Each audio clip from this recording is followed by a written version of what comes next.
All right, welcome back. Let me run through a few things, Dagan, okay? Okay, all right. Before we get started with our meeting here, I'm going to go over a few things that we're all familiar with, I think, but I'll do it anyway, out of the sake of doing it. The first thing is that you can find our agenda at our website, DallasSocialToastmasters.com. And let's see, did that work? That didn't work. There we go. Let's try it again. Okay, so there we go. So at DallasSocialToastmasters.com, and then there's the member section toward the right there where you can see current agenda. If you click on that, it'll open up the current agenda for this evening. And you can see all of the lineup there. You can either save that, just keep it on your screen, whatever you need to do in order to follow along with the meeting as it goes along. And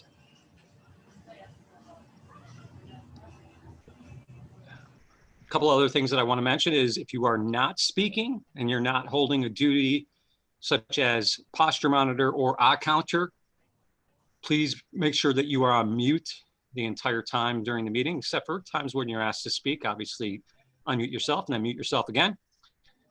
And at that point, well, I guess beyond that, be sure if you're speaking, whether you're a prepared speaker, whether you are a table topic speaker, or whether you're an evaluator, that you keep our timer on your screen, whether you have to pin them or just keep them somewhere on the screen that you can note what your time is as you go along, then please do that. And Dagan will let you know who the timer is when he goes through the duty holders. At this point, I don't think that we have any guests that I can see. So I'm going to pass this over to our Toastmaster for the evening. Please help me to welcome Mr. Dagan Newland. All right, thank you, Rob. Also a reminder, keep your cell phones on mute, just in case when you are speaking, it didn't go off and you hear that in the background. So I was kind of hemming and hawing about what theme I just wanted to do tonight, and I kind of thought about, just kind of really at the last moment, benefits of and why you should start a YouTube channel. Since that's something I started this year, and it kind of, in a way, it kind of relates to Toastmasters too. So I'll kind of talk about that. But first, I want to go over the duty holders. And the first duty holder is the timer, which is going to be me. Since our timer initially said they couldn't come tonight, so I've took over the timing role. So as timer, I'll be timing the different sections of the meeting, which is going to be the prepared speeches. Well, in this case, one prepared speech, the table topics, and evaluations. And for the speaker, we'll get 5 to 7 minutes. So I will initially start my background as gray. And when the speaker reaches 5 minutes, you'll get the green. At 6, you get yellow. And at 7 minutes, you get the red. And as a speaker, you get 30 seconds leeway on either side to qualify within those time ranges. And for table topics, once you hit 1 minute, you get green, 1.5 yellow. At 2 minutes, you get red and have 36 seconds to wrap up. Remember, on table topics, you must hit at least 1 minute. Now, evaluations is 2 to 3 minutes. So you'll get the green at 2, yellow at 2.5, and 3, you get the red. And again, on evaluations, you have 30 seconds leeway on either side to qualify. So that is, and I will, give my timing report when called upon by the different sections of the meeting. And that is my report. So, yay. So now we'll move on to the posture bell, who is Mark Sims tonight. So Mark, can you explain the posture bell? I will be monitoring posture and body language, nonverbal communication. And if I see anything that distracts or detracts rather from the quality of the communication, I will make a note on that. And this is obviously much easier to identify when we are in person behavior such as hands in pockets or maybe touching your face, your hair, your face. But if I do notice something, I will make a note and then report when called upon by the general evaluator. Mr. Toastmaster. All right, thank you, Mark. Our next duty holder is actually performing two duties as all counter and grammarian. So, Marcia, can you please explain your roles, please? Thank you, Mr. Toastmaster. Good evening, fellow Toastmasters. As a grammarian, it is my responsibility to pay close attention to all speakers, listening carefully to their language usage. I'll take note of any improper language, as well as any outstanding words, quotes, sayings, or thoughts. As grammarian, it is also my duty to introduce the word of the day. So for today's meeting, the word is miscellany. It is a noun. And it means, the definition of a group or collection of different items, a mixture of things.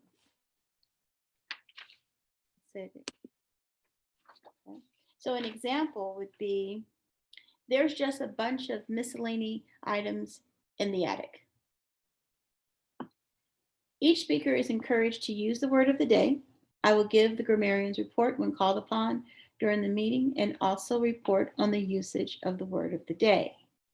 As all counter, the purpose is to note words and sounds that are used as a crutch or pause filler by anyone who speaks. During the meeting, I will listen for overused words, including and, but, so, and you know. I will also listen for filler words, including I will also note when a speaker repeats a word or phrase, such as I. This means.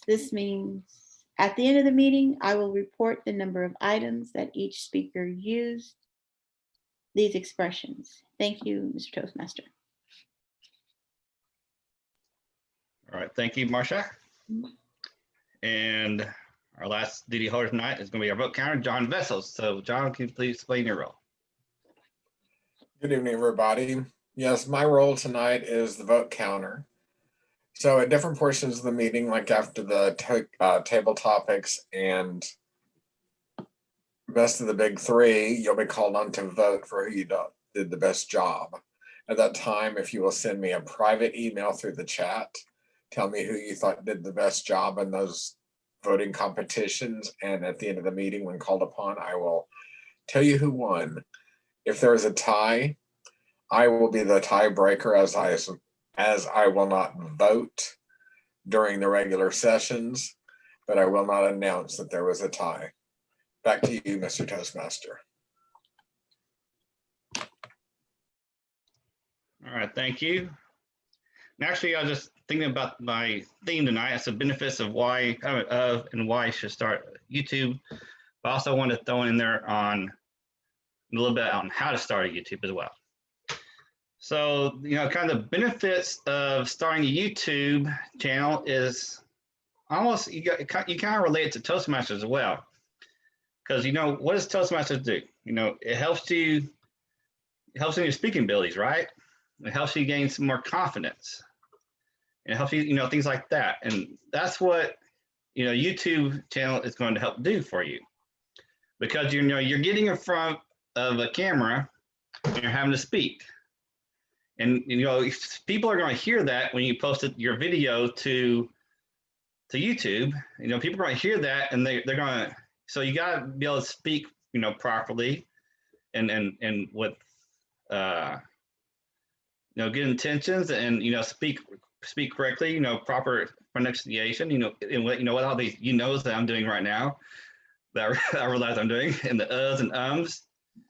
So you want to talk, fluidly, and that's going to help too, just like Toastmasters does. Except, in Toastmasters also we have an all counter and a posture bell, somebody is going to remind us that we're doing that. Unfortunately, obviously, doing a YouTube channel, you're just sitting there in front of the camera and nobody's around doing that for you. But you can obviously, replay your video and watch it. And if you're not satisfied with it, you can always, re-record it before you upload it. But I even with my ums and ahs, and I say you know it's a lot in my YouTube videos, but it's kind of a long process. So I don't re-record it, after I do those. I just kind of just put it up there and try to make myself better next time. And it's kind of like Toastmaster. Once we're up there speaking, we can't go back and re-speak. Once we're on stage, or in this case, online. So we want to try to do better, next time. So it's all about the process of getting the better speaking and getting comfortable. Just like a Toastmasters in our particular club on stage, in front of people. Well, in essence, you're in front of a camera in front of people once you post it. So it's kind of relatable to Toastmasters. So that's kind of why I brought up the YouTube thing since I started this. All right, so real quick, that's just a little bit of information of the benefits of starting a YouTube channel. So we'll move on to our prepared speaker tonight, which is Mark Sims. And evaluating Mark Sims, real quick, Mark Sims, I did not get your speech title. What was your speech? What's right with COVID-19? Oh, that's right. What's right with COVID-19? I go by Mark Sims occasionally. Thank you. All right, so evaluating Mark Sims is Rob Giles. So Rob, can you please explain how you're going to evaluate him? Thank you very much, Mr. Toastmaster. Mark is doing a project in the presentation mastery path or pathway, and he is working on level 3. He's working on a project that is one of the electives, one of the many electives that you get to choose from in level 3. And as we mentioned, his speech title is What's Right with COVID-19. The purpose of his speech that he chose is for inspiring an audience. It's for him to practice write, deliver an inspiring speech for the audience. It's for him to also engage the audience and provide entertainment or something that's moving. The audience is something that he needs to be aware of, which is kind of tough in this environment, but he needs to try his best if he can to notice the audience responses and adapt the speech as he goes along as needed. So that's pretty much it. We look forward to a very inspiring speech. Back to you, Mr. Toastmaster.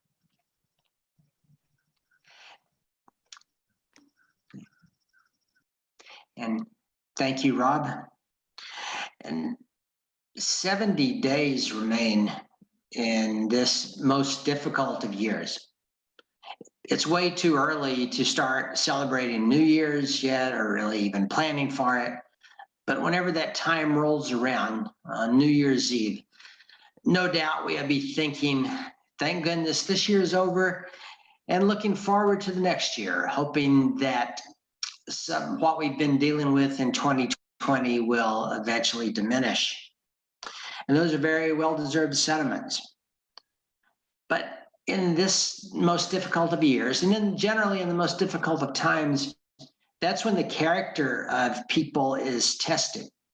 And I believe that in the United States, with us dealing with COVID-19, many victories are being won, even if they don't seem to show up on the evening news, even if we're still thinking now about the challenges we're facing.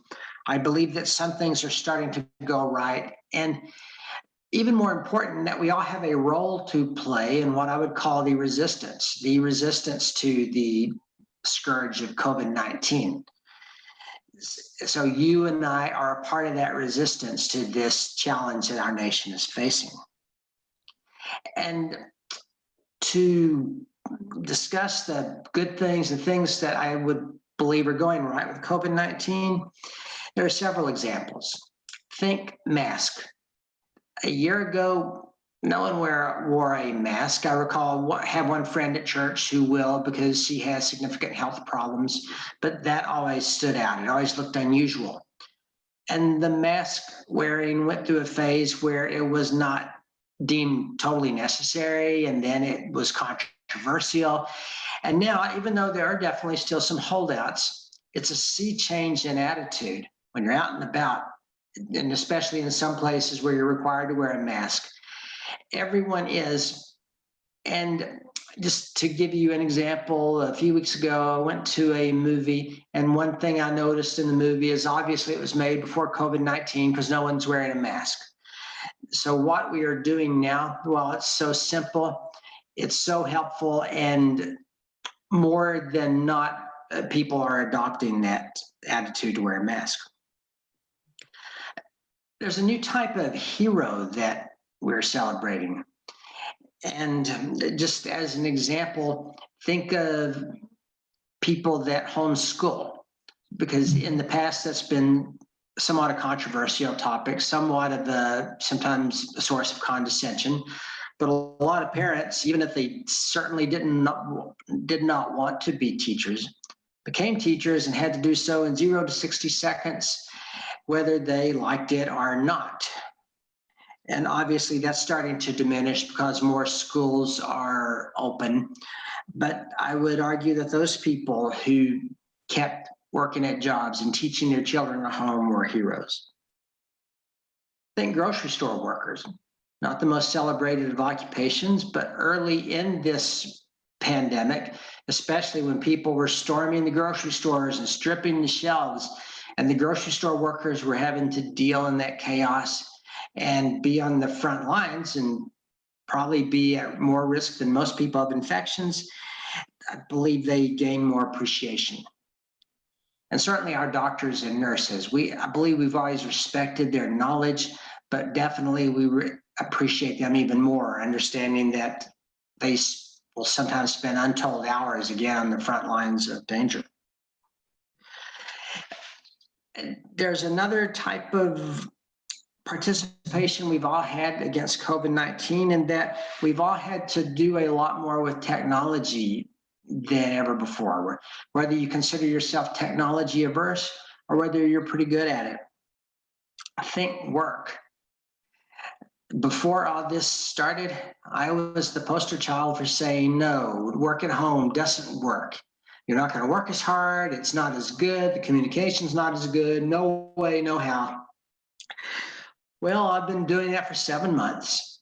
And in a sense, my bluff has been called because I have the right, not the obligation, to go back to my office. And I've seen fit just to continue working from home and not commuting. So we've all had to do a lot more with technology in our jobs. And then also in social organizations, such as this club, Fort Worth Civil War Roundtable that I belong to, obviously are having Zoom meetings. The church services I attend are still live streamed, although we're slowly getting back to meeting in person.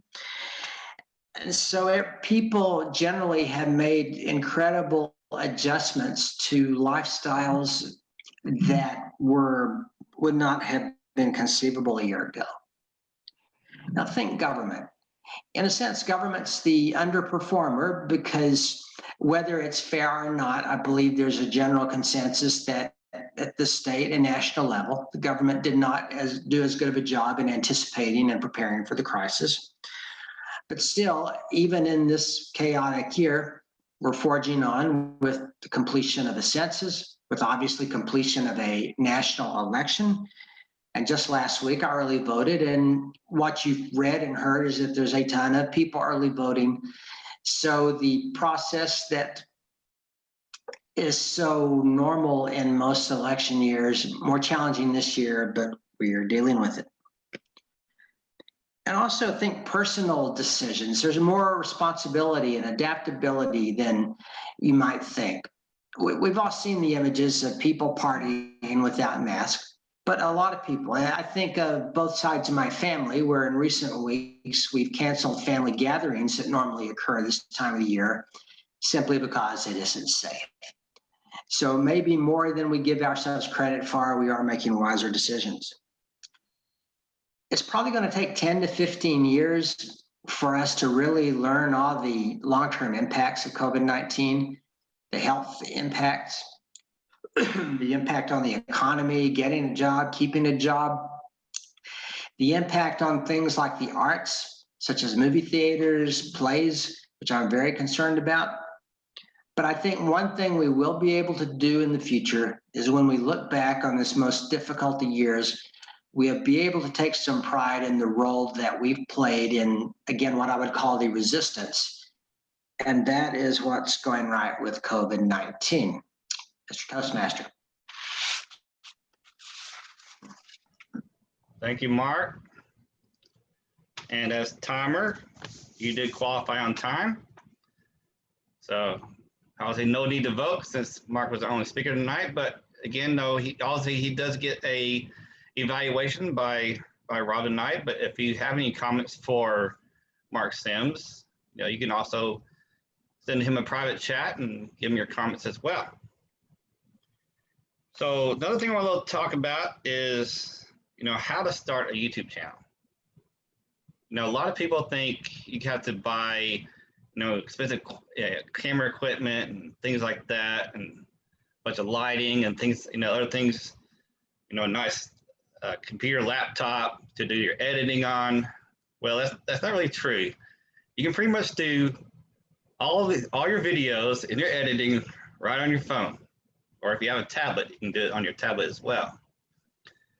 Because that's how a lot of people start out with. But also, although me myself, I actually have a laptop that I have bought a free program editor, and I already had a nice camera. But when I actually looked into the camera itself, it wasn't doable for vlogging, so to speak.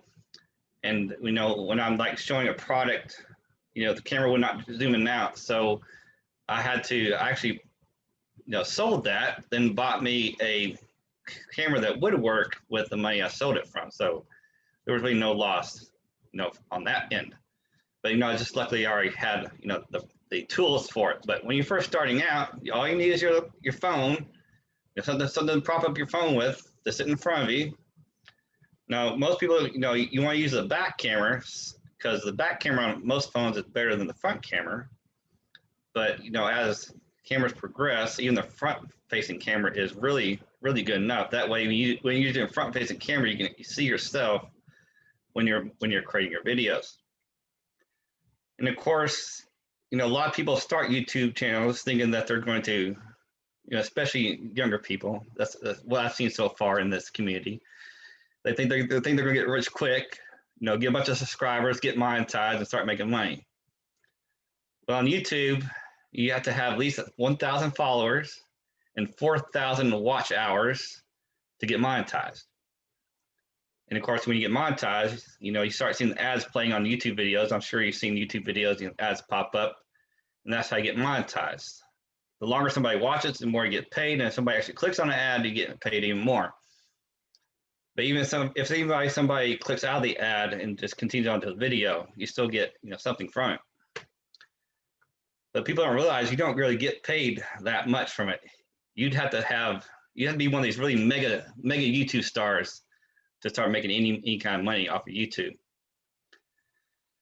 So really the main purpose of YouTube, like I said before, is the benefits is to get more comfortable with speaking, get comfortable in camera, just like Toastmasters. We get comfortable in front of people talking, we get comfortable on stage talking, and it's all to help us improve. And why would you want to start a YouTube channel is, for me, my first YouTube channel, which most of y'all know about this, is I started talking about lying and thieving because based on my history and my work history, I spent almost 20 years in the security field. So I thought that's something I could speak about.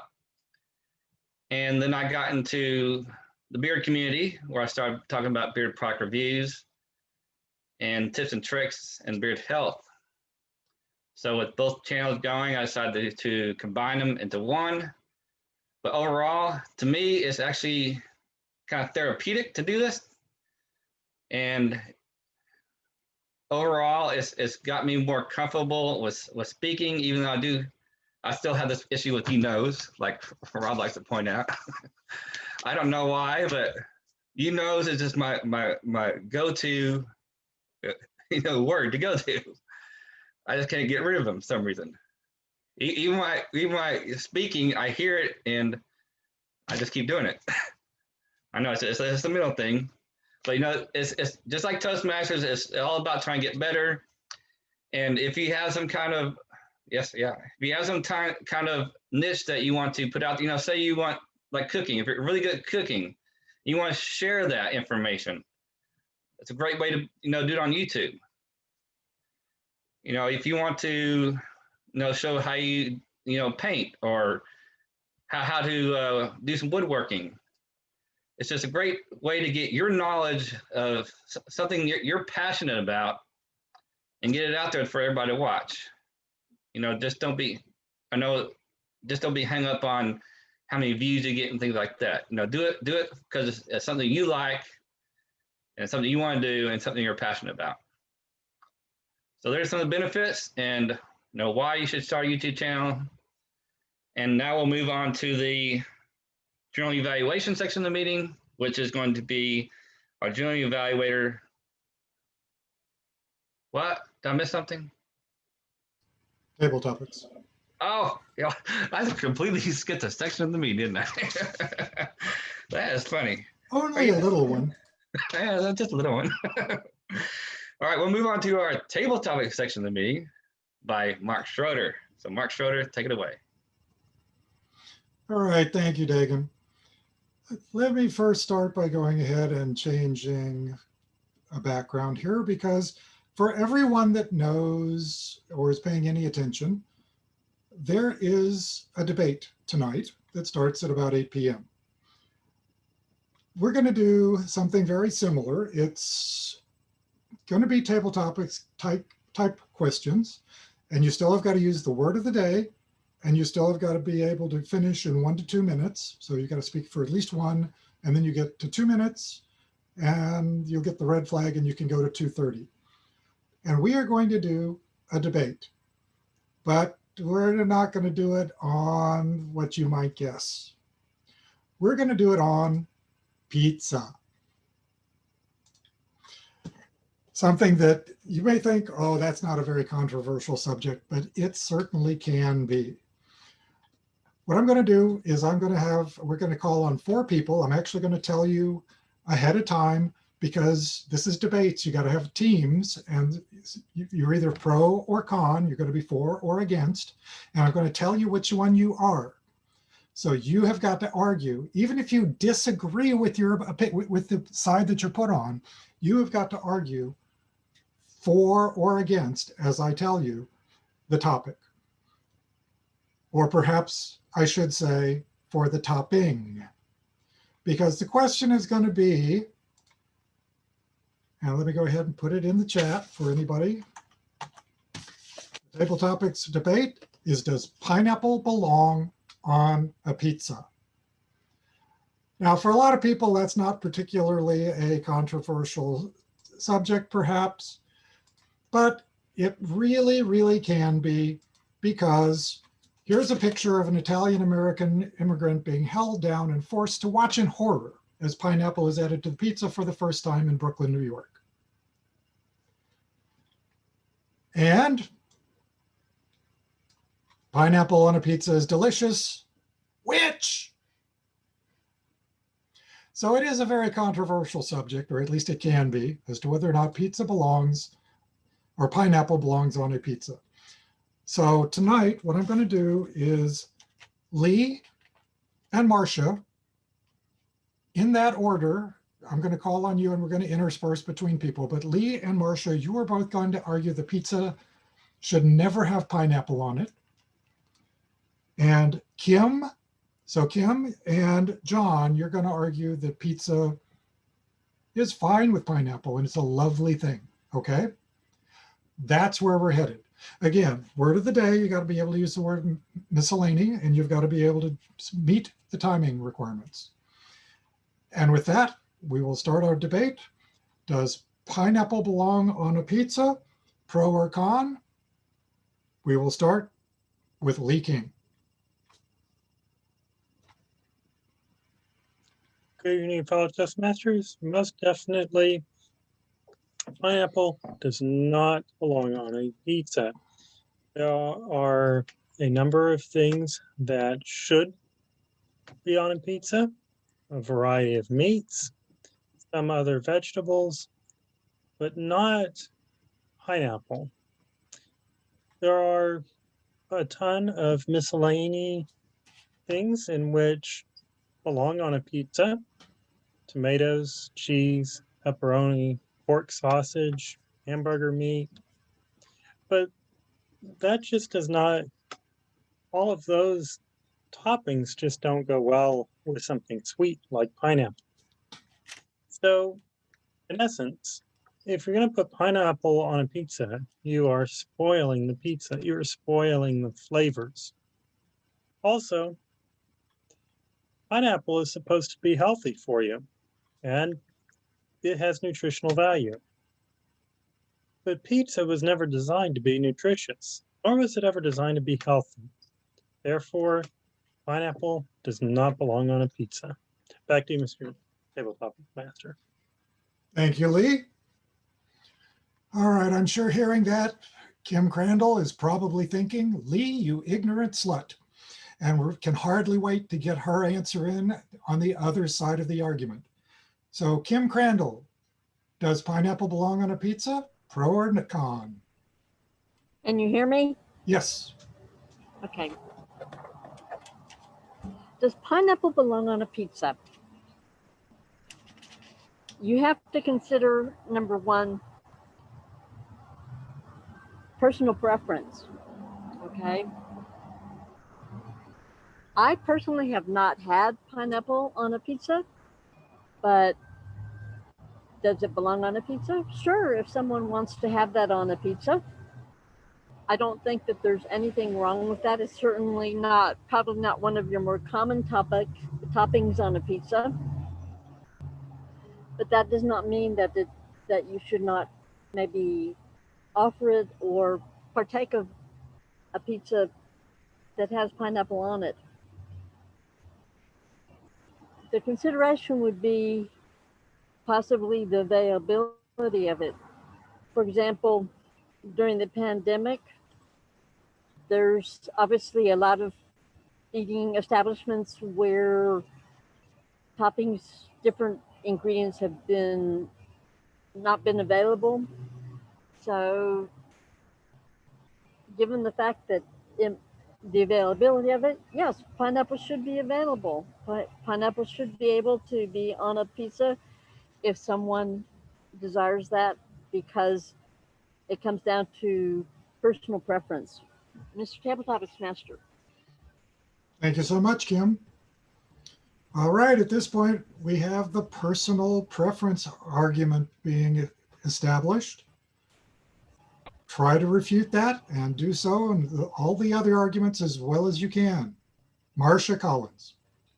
Thank you, Table Topic Master. Absolutely not. Pineapple is a fruit. Pizza is a food product. It's a pie that has a miscellany of things of sorts on it, and therefore not fruit. Pineapple is a fruit, and so therefore, in order to savor the variety of items, vegetables, your meat products, there's just no blend of the sort. Sweet and savor is not a good combination. Absolutely not.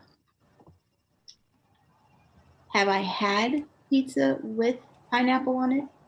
I have. And it totally took away what I was envisioning as a delightful, delectful pie. A meat pie. Meat pie. Not pineapple pie or pineapple meat pie.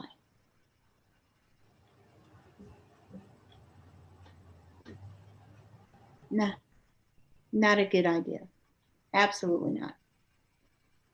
No, no pineapple. Meat pie. Thank you. All right, thank you, Marcia. All right, that argument is the sweet and savory are discordant and do not belong on the same pie. The final word tonight comes from you, John Vessels. Thank you, Mr. Table Topics Master. Well, I got a lot of points here to make. Pineapple on pizza is fine if you like it. The miscellaneous ingredients that you can put on pizza is endless. I used to work for Pizza Hut. I've made all kinds of pizzas in my day, and pineapple pizza is just fine with Canadian bacon. Pineapple by itself, no. It is a sweet and savory kind of thing, and a lot of people like sweet and savory. Look at all the people that eat Chinese food and have sweet and sour chicken and sweet and sour pork, and all the Oriental type of recipes that blend sweet and sour. It's very common. Pineapple is good for you, and I kind of rebut the fact that somebody said pizza was not healthy. That's absolutely not true. Pizza has a crust, a thin crust that's a light crust that isn't heavy, but there's your bread. Tomato sauce, which is an antioxidant, which is good for you. It's also a fruit, by the way. Cheese, you got your dairy, and putting on some meat makes pizza a perfectly rounded dietary meal. Pineapple on it just adds to the flavor. I happen to like pineapple on pizza with Canadian bacon, and so I don't have any problem with that, and I think it's just fine and dandy. Back to you, Mr. Table Topics Master. All right, thank you, John. At this point, that's going to conclude our debate for tonight. We will have to do a poll later to see who won the debate, but in the meantime, I need to check on both the timers report and word of the day. Let's start with the timers report on our speakers. How did our speakers do tonight? Yes, everybody qualified on time. Excellent, thank you so much. And how did everyone do on using the word of the day?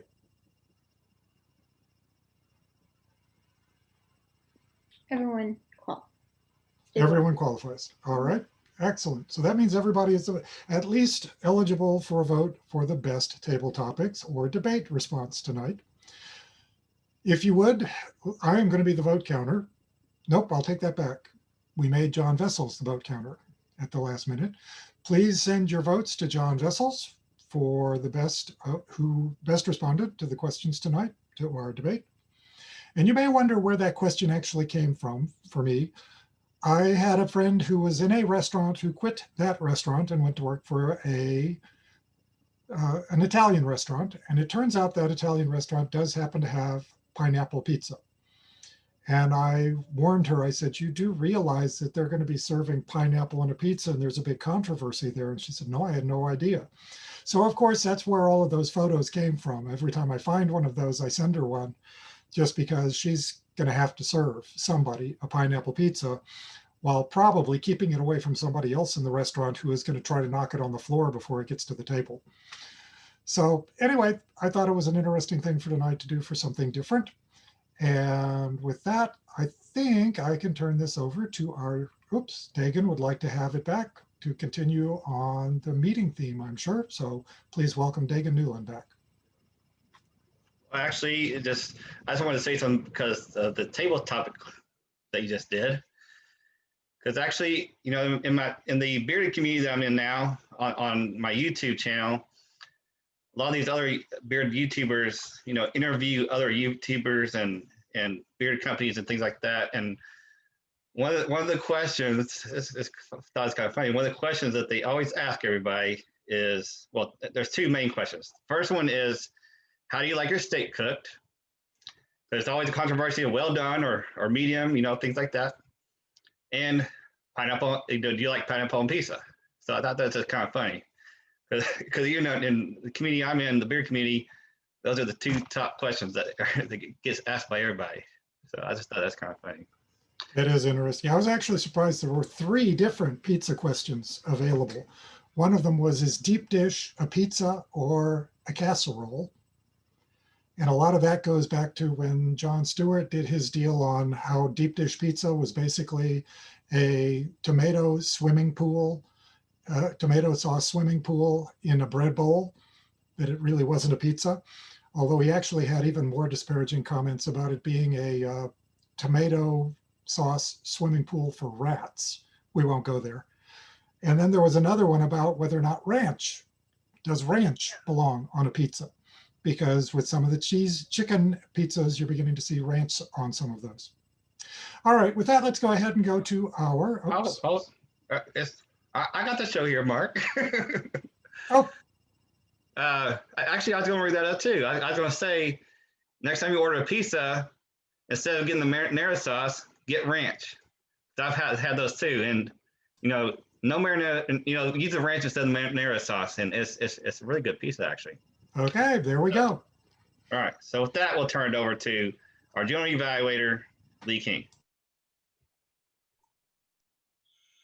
Good evening, fellow Toastmasters. Welcome to the evaluation portion of the meeting where we receive feedback. We will start with Rob, who will evaluate Mark Sims' speech. So Rob, please take it away. Thank you very much, Mr. General Evaluator.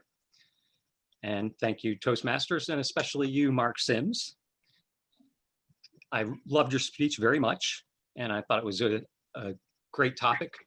I'm going to evaluate you using the sandwich method, or sometimes referred to as the Oreo method, where I give a couple of things that I thought you did well, some things that I thought that you might think about reconstructing or changing a little bit to improve upon, and then ending with a few more things that are great about your speech tonight. So let me move into the first thing, which, like I said, was your topic, really. I thought it was appropriate, obviously, for the times, but the objective of the speech, which led you to be inspiring to others and to the audience, I thought that your mention, first, that the intro, the mention of the future celebrations that we will be coming upon, and that positivity, I thought that was great that you used that to open up and to be a segue into your speech. The content itself was great. A lot of positives throughout.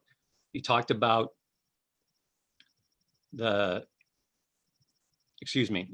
heroes, which were teachers, doctors, obviously nurses, and even grocery store clerks. You talked about masks that had maybe some of the negative appeal to people, but the positives that revolve around them and possibly that might linger on. So you had some good positive things there in that regard as far as the content is concerned.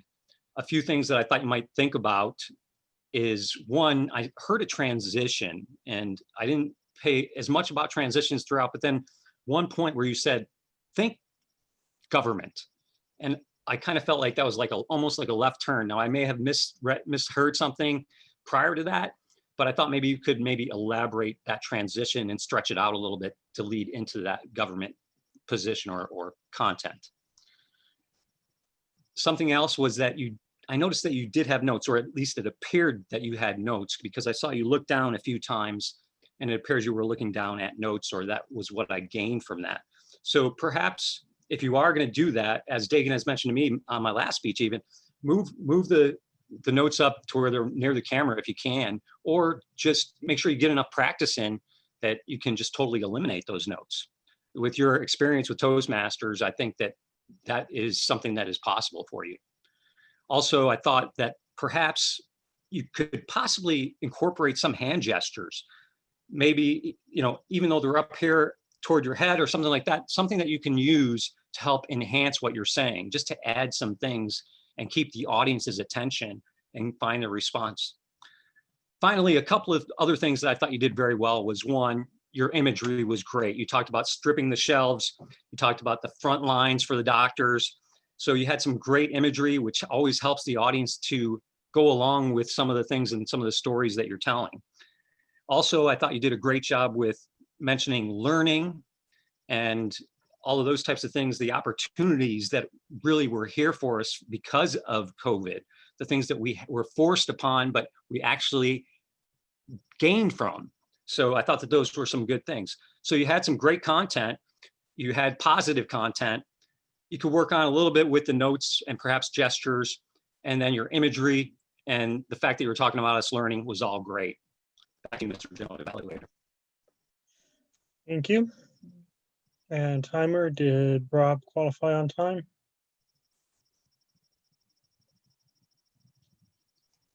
Sorry, I was on mute.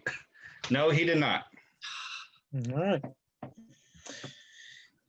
I'll now give an evaluation of the meeting as a whole and then call on our duty holders. First of all, just to start with the meeting as a whole, really good meeting. Things ran very efficiently this evening. We started on time. I think this is one of the first times that we've actually started on time, so that's good. I think that some of that was because we had fewer people and those that had roles showed up a little bit early, but I would encourage that we continue to start on time, even if the technology is slowing us down, and perhaps if we have to push the time back, I think that'd be better than waiting and pushing the meeting back 15 minutes. So definitely, I think just establishing time and dropping the gavel, and that's when we start, and that's kind of what happened tonight. So really good with that. Very good theme, very interesting theme, very fitting for what we're trying to accomplish here at Toastmasters. The table topics was also very good. It's always good to do something different. So I think the debate was very appropriate. And then finally, Rob, you gave a really good evaluation of Mark's speech. Just work on the time.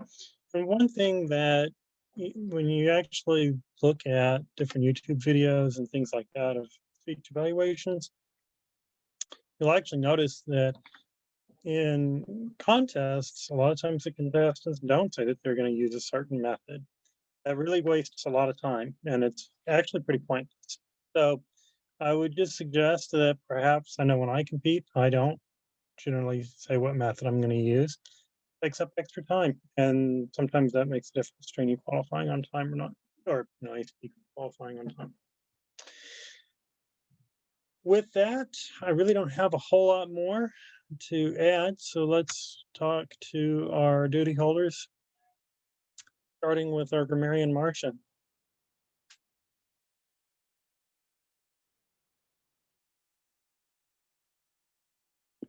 Thank you.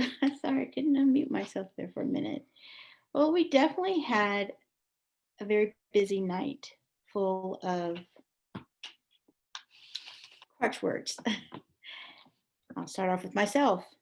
I had a few uhs and ahs.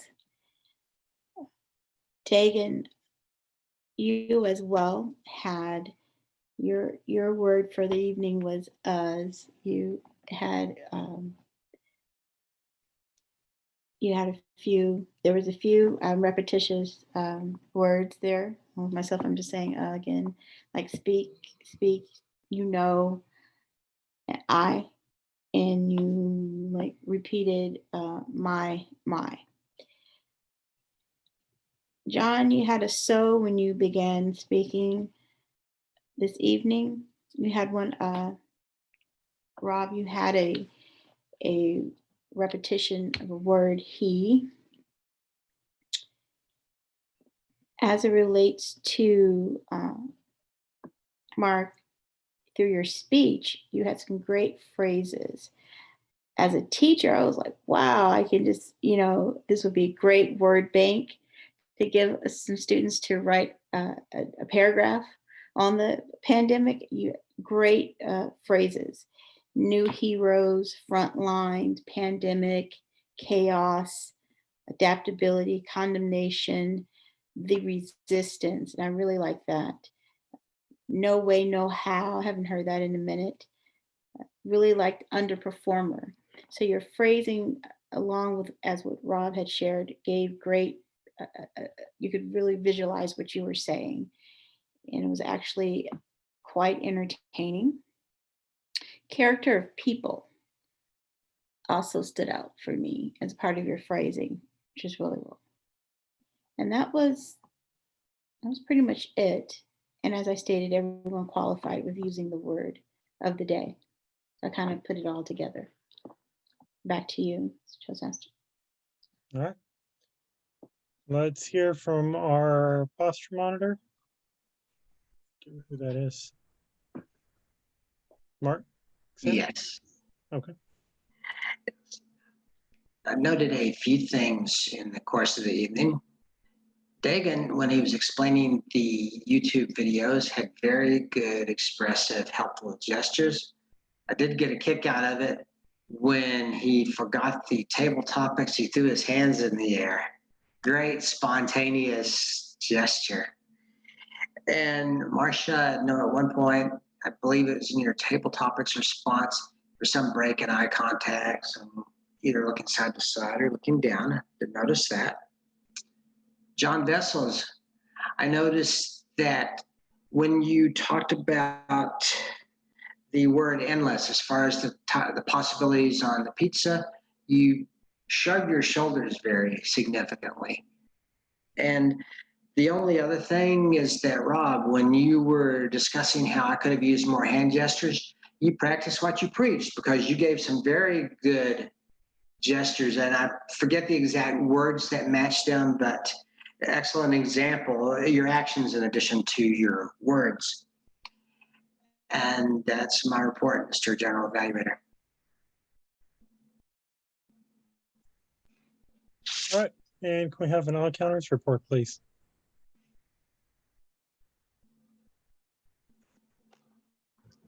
I think Marcia kind of did that when she was doing her grammarian Yes. too. Yeah, she combined hers. I'm sorry. All right. That's all right. I thought that after I said that, I just want to pause it.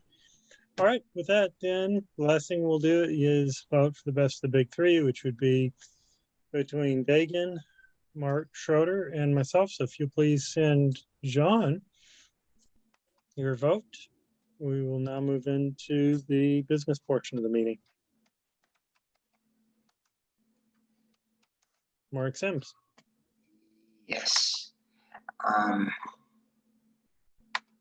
Thank you. I was just casting my vote. Didn't want to be disenfranchised.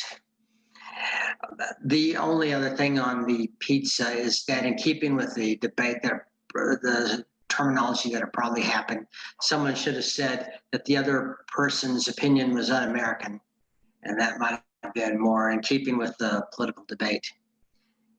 The main piece of business that comes up tonight is the fact, again, we do have the division contest Saturday morning.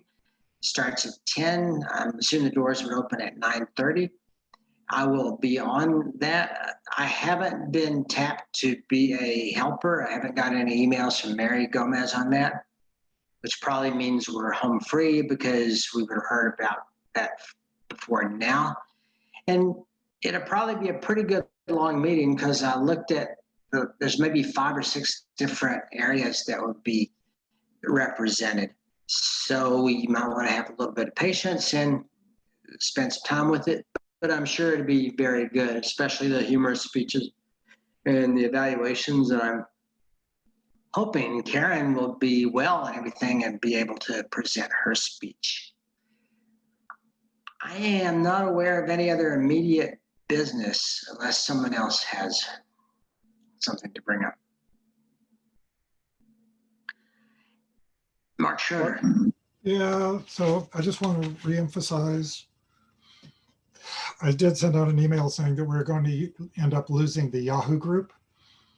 And so we don't have a solution yet. We're going to have to try a few and see what's available. But I want to just keep everybody informed that, yeah, the Yahoo group email is going to be replaced by something else. And we're not sure exactly what it's going to look like yet. So just, keep looking around for your emails as we do some experiments. We have enough people that can experiment that we don't really, I don't think, need any extra volunteers. I've got at least 3 or 4 email addresses that I can throw in. Rob has got at least 2. and maybe one more person, and we can tell whether or not it's going to work. And Rob and I are not in the same neighborhood, so if we end up looking at next door or something like that, we can make sure it works regardless of where you're located in town. But just keep in mind, change is coming. We don't know when exactly yet. And Google Also have- doesn't have. I'm Google sorry, doesn't have anything similar. who? Google. Google does have Google Groups, and it is an option. Google Groups is a possibility.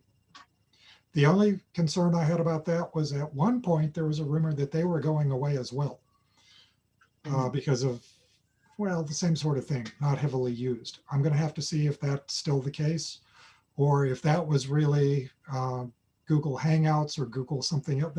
Google has got so many different products that are all similar, and I guess I would say They're all changing. They're They're- changing. They seem to be changing them like every year. they They're change them changing. all. They not only change them, but they seem to be almost antagonistic to each other, or they're doing so much of the same thing. It's like, why would you pick one over the other? They're trying to draw people away from one to the other to see which one wins. So I don't know. Google is one of the ones. Google Groups is one of the ones on the list to look at. Absolutely. I Yes, also but the government wants to break up Google, so who knows? Yeah. they'll probably break that up, and Google Groups will probably get sold to somebody, maybe Yahoo. Anyway, I do have one other personal thing. Of course, we are now coming toward haunted house, our normal haunted house time. If it's not safe for us to get together at Ozona's, it's not safe really to go to a haunted house. I did actually do some looking around just to see what I would see. I was surprised. Reindeer Manor actually is doing haunted houses a different way. They're doing it by the car. So you actually stay in your car, and it's a drive-through event. We still can't pile a whole bunch of people in a car. And quite frankly, I don't care how loud Marcia screams. It's not going to be very much fun if she's 3 cars ahead of me. So I don't know that we want to go do that necessarily. What I'm thinking of instead, maybe I'm going to look around and see what I can see. I found a couple of things that are like virtual tours of places, whether it's like a haunted house or a Chernobyl. There are certainly, I'm sure, some good YouTube videos. I know of a couple. Oh my God, I would do McCamey Manor as a YouTube video for this group in a heartbeat. It is a place that even I would never, ever go into because I know better, but their video is actually pretty impressive. So we might put together a night of short videos for Haunted instead, and just do it that way virtually over Zoom. That's what I'm thinking. I want to put that together maybe as a social event instead of our normal hour. But let me see what I can find, what I can put together, and which ones look like they would be worthwhile. And if you happen to find anything or have a video of anything like that that you'd like to submit, I'll be happy to look at it and potentially put it on the list. I think that's it for now. Okay, thank you. And if there is no other business to conduct, I will ask our vote counter to tell us who the winners of the competitions are. Hey. All right, everybody. Tonight, we just had the 2 contests, table topics and general big 3. So I had to shake my head so I'll clear it. Posture monitor. Anyway. Okay. So the best table topics goes to myself. Thank you, everybody. What can I say? I next went to list the best of the big 3, and the best of the big 3 tonight went to Dagan. He's over there on my screen. And there you go. Thank you, John. And thank you, everyone. Have a great weekend, and we will see you next Thursday. Take care. You too. All right. Stopping the recording in 3, 2.